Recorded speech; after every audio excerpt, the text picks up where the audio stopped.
Well,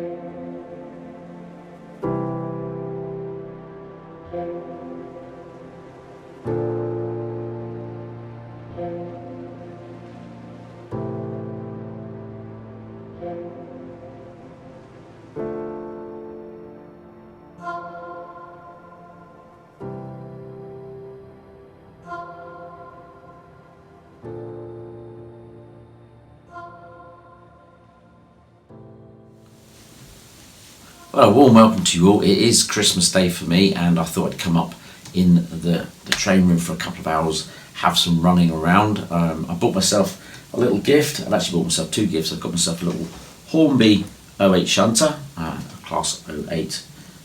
So yeah, one of these little things. I've always liked that loco, been fond of it, and yeah, I also got some memories when I went to Didcot, so it was a nice thing to get, and I really wanted another 08 shunter as well. And I was at the Getz exhibition, had a great weekend there, really busy this year for some reason, but it's nice to see a lot of people, but it was really busy. I actually left quite early on the Sunday because it was just getting too heavy for me, and I didn't want to be squished or squashed, so I left.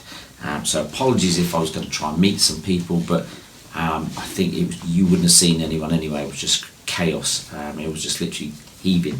I tried getting pictures of some of the layouts, and you just couldn't get in. People were pushing things, and I actually just packed up and went because I didn't want it to ruin the day. So I went. I had a good day Saturday. Sunday was literally just a couple of hours, pretty much a wasted ticket because I couldn't really see anything. But there we go, that's what exhibitions are. It's just, I suppose, the fun that people love the hobby. So it was good. Anyway, it was good. So I got a little loco. I did pick up some new wagons. I raided some of, I think it was Ellis Clark had some little wagons. Now there was a load of these that I got. These were £5 a wagon, but they were covered in black, and they were pretty hideous, if I'm honest. So I looked at them and I thought, well, for a £5 I can clean them up. As I was searching through, I found a couple of more oil tankers. Again, they were just completely black, so I picked them up. And then there was another, I think there were some Sea Lions ballast wagons that were completely looked like some brown weathering or something, but they were over weathered. And I thought, if I strip them all back, rub off the over weathering, they've actually done all the work for me, because then I would go down to the basics and then you get that smeary weather look. So that's what I did really. I repainted some of these in silver a bit. That's probably the cleanest of all of them, and I've sort of painted the inside a little bit. That's an empty one.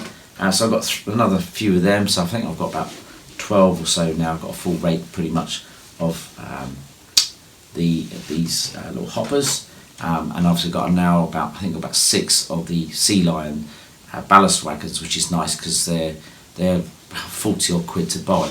So yeah, loads of little open wagons and stuff. I just bought a whole collection of them for £45. I wouldn't have bought one new one for that, and I bought 11, I think. So and I enjoyed the fun of renewing them. So that's good. So that was good. So that was a nice thing to do. Those that you have the sharpest of eyes might actually notice Class 450 EMU. I've always liked the Class 450 because I watched them go past the window here. So, and I've travelled on many of these, and I have many memories as an adult that I can actually remember, and actually pictures that I've taken, and travelled with many friends that I think very dear, and that's very fond memories. So to have this model is exceptionally a big thing for me. I've been thinking about it for many years. I think since it came out, I wanted it, and just never really purchased it.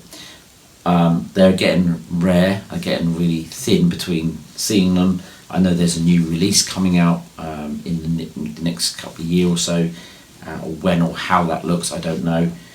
But I know they're doing it in Engage, but I see there's talks of a 00, or maybe, but I've saw what this is now, and I'm going to take what I can get, because I want to enjoy it for now, today really. I got this from Hatton's, and she's arrived. Pre-owned, but perfect. Not a problem with it at all. Not a scratch on it. Runs as smooth as silk. All the lights work, and it works beautifully in both directions. No derailments. Absolutely perfect. can't fault it in any shape or form. So thank you, Hattons, for the 24-hour delivery. How you did that, I don't know. But yeah, I've got it here today and I've been playing with it. So it runs nicely round, obviously, and the full circle goes underneath the layout beautifully in all directions, even goes through the reverse loop, so there's no problems with it. If anything, this is the only train that would derail going around the loop because it doesn't like a second radius. Now my layout is not a second radius, but it teeters on a 2.5 to 2 3/4 radius, so it is almost just under a 3 in some places. So obviously it's tight and restricted in some ways, but obviously I've made it in a certain way that it was to give it the maximum curvature to suit all my stock. So it works beautifully. It goes round. You can hear it going round now. It's a bit of speed, off it goes.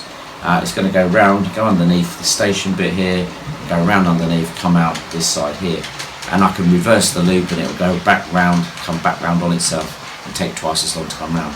So it goes off scene, disappears, and it will do its own thing and then reappear. So really pleased with it.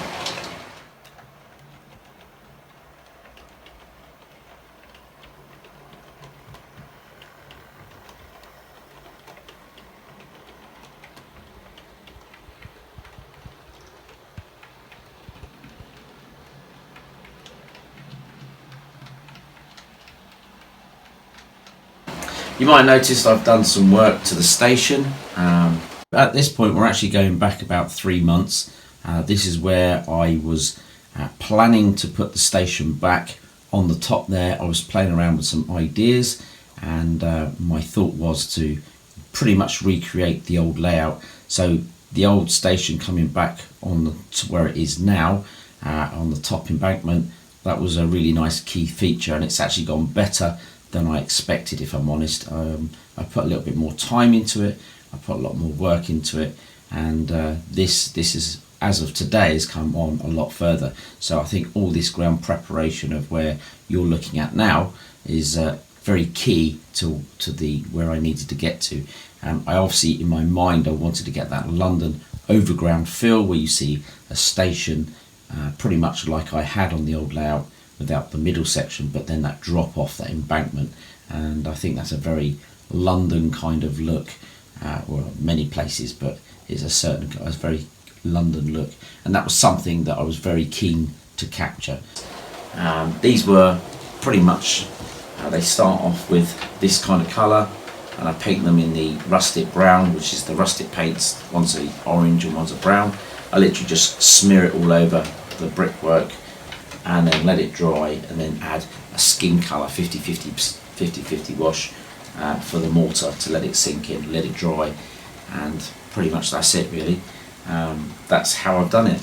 Nothing too fancy, and then added some some black stains with a wash on top. So I think what we'll do is we'll have a look over that side of some of the other work that I've been doing on the depot. So it's not just been here, it's obviously some work I've been doing over there, and there's still things I want to do over there, but for the time being it's sort of bringing everything up to speed. Next thing I'm going to do in here, I'm going to lay the ballast in here and then put the greenery and finish off that section, and then there'll be a major rework on the station up in the corner, and that's pretty much the plan. And then the layout pretty much ticking over, as I say, and then there'll be some tinkering for me to do in the years to come. So that's the aim, to get it in that point. It's been 9 months in the creativity, because I started this in about April last year. That was when the planning started. So it was going to be a yearly build. I'm not far off it. It's just time, but I don't want to blow myself out, and I want to enjoy what I'm doing without making too many mistakes. So far all is good. Touch wood. This is why we build layouts out of wood. Touch wood. Let's go and have a look on that side. So moving over to the depot side, you can see that I've built a replica building of what was the parts department at Old Oak Common. This is pretty much what it used to look like. Obviously this is shrunken, a bit smaller, basically to give the theme of Old Oak Common. I've made this using my maker machine. The beauty of this is it's just done on thin 1.5, 2mm MDF board, put in the machine after I've created the files, which is the squares, the triangles and all the windows and all that, and basically let the machine cut out all the components. From that point onwards, it's like an Airfix kit. You've got all the wooden base layers to create like a wooden house. Then I then put the plastic brickwork sheet into the machine, and using the same templates, it then cuts the front and all the brickwork, all they need to do as well, and they just glue over to the apertures that I've already cut out. The windows, because I've already made the window apertures again, it's just a case of creating the frames in the middle of the windows, and then the machine will absolutely fit these inside the aperture that's actually created from the wooden side. So everything fits really quite snugly actually, and it's a nice way to build a building. A lot of fun, and I'm having a lot of fun sort of creating this. So I've just glued the bits of the brickwork that I've actually weathered up, put them on in the little apertures like I've done here. So I'm just literally going to glue the back of that, and then that will feed into this section here like so. And then once I've got these all in place, I will then put the brickwork across all here. Once I've got that in, I've actually 3D printed some little tiny air vents that actually will pop in to these bits here. That'll go into there. So that's going to be the little air vents. They're quite cool. I'm going to paint them creamy colour. They're actually clear at the moment, so I might do a creamy colour. That'll look quite cool. And then obviously I've got to finish off the mortar on this section, and then I can add the windows, which will be these bits here, blah blah blah. So a lot to do, and that will be part of my engine shed sitting on the depot. Right, so I'm going to carry on. Just thought I'd give you a little update what I'm doing, and we'll see what it looks like when we get that far. There will be a bit more pipe work and a lot more stuff, but this will just progress in time. I think it looks quite fitting having that on that sort of side layout. Just a nice little, it just works in that corner, I believe. Now I've added a few other sort of little scenes around the place. I've added the engine, the axle boxes, all that kind of thing. The engine and the axle boxes are actually from West Hill Wagon Works, and they're 3D printed kits, and I've obviously trimmed them down, painted them all up. Lovely little kits. Yes, I could have made them myself, but they've done all the work for me, so why wouldn't I use them? And it's nice to support them. Yep, a nice little details, nice to do. The only thing I thought would have been nice is to get full pictures of front, back, left and right of what you're looking at, so you could paint the item that you could see. Sometimes you miss details just painting one side. So I was searching the internet on the engine, trying to get, obviously West Hill only showed 3 sides of the engine, so I couldn't see the back side of it, and I don't remember what the engine looked like, so I was trying to make it up, anything that I could sort of pull reference to. But so yeah, nice little touch. Obviously got the little oil tank by the building there. There was an oil tank pretty much similar to that. It was located a bit more grounded, so I might do some work around it, put a brick wall around it. There was like a tank next to it as well, so that's something I might sort of actually model, that little cameo that I've seen around that tank, and I might do something to do that, and it'll probably be roughly in that location. You can see the floor's got a like cement on it. That is actual cement. I've just laid a load of thin powder cement and then PVA glued with water and let that set, and then it goes pretty much as you see it, and it's a nice texture and it's nice and sandy. I've been playing around with some different textures. I pretty much left it, to be honest. I was going to sand it back. I'm going to leave it, and I might add some paint to it in different areas, but it's already got the colour I need. It's all dry. It's been down for a month now, so people may say, why add cement to a layout? It's just going to add weight.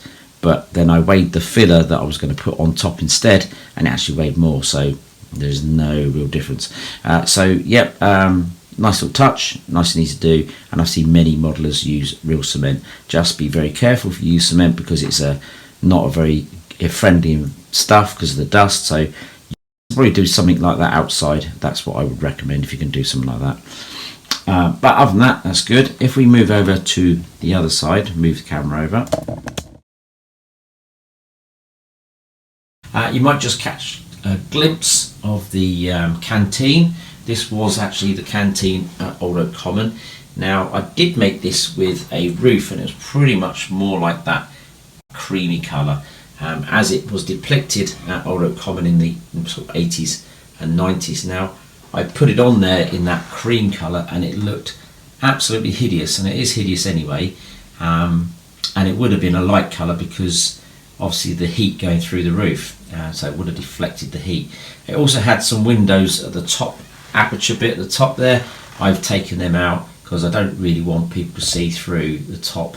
That was just another game changer for me, because underneath there is my program track, and I didn't really want that on show, so I wanted this to be a secret little area. You can actually see inside there, I've done little layers in there. You can actually see this is the office building that was connected to it. There is supposed to be a bit more of a gap between the two. That wasn't going to work for me, having a gap there, because the obviously I need a bit more stability. I need to screw these two really firmly together, because obviously when I lift this off like so, I put my test track underneath, and that's my test track that sits underneath this area. And also I can get some shots across the depot. That was the other thought about this as well. So that's the test track, and again this then piles back into there like that, like so. 3D printed some little steps, so they're done now.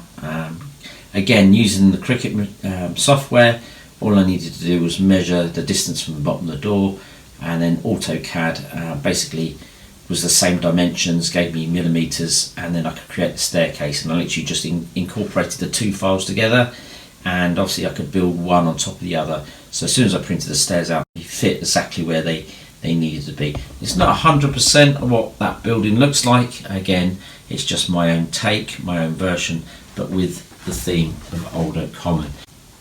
And from sort of about there, it gives you some sort of overall view what the whole depot looks like. So as you can see, hello, looks like Bob's passed out. Got a few of these on the layout today, but have fallen over. But I've added some lights in here, and you can see some details. I've added some light sockets and electric plugs, all that kind of thing. You can't actually see it unless you really take a photo right down inside, but I know they're there, and it's just a nice decoration. I've created back walls, side walls. Obviously, and there's lights in there. I've opened up this area a little bit more, and obviously you need to add the grass, which I'm in the process of doing. It's going to be a little substation where the controller is somewhere there. There we go, and a little shot through the bridge. So I think the things I've been doing, let's get a little running session and get some trains running around the layout.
There is lots of little things that need doing. Coping stones need replacing and painting.